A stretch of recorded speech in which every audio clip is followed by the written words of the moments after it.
सबके ज्ञान देवैया।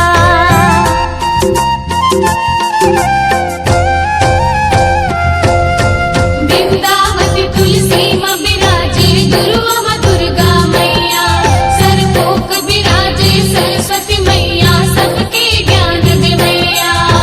दंतेश्वरी गौड़ा माँ बिराजे, दंतेश्वरी गौड़ा माँ बिराजे, चंपा माँ चंडाली हो माँ चंपा माँ चंडाली। कुल रुख मामा कौन देवता बिराजे हमारा, कुल रुख मामा कौन देवी हो माँ।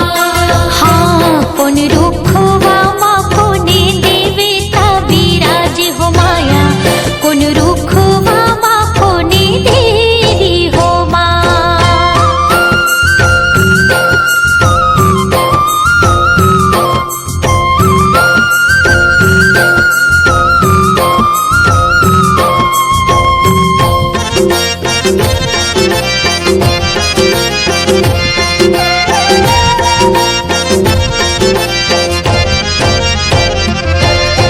चमेली माँ चंडी खुश होवी पर समस्वाना रानी, मदन मस्त माँ महालक्ष्मी कैलाश माँ सती भवानी।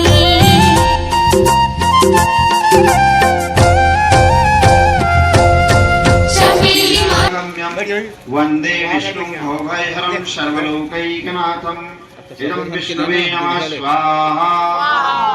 ॐ त्र्यम्बकं यजामहे सुगन्धिं पुष्टिवर्धनम् उर्वारुकमिव बन्धनान् मृत्युर्मुक्षेमामृतात् इदं शिवाय नमः स्वाहा।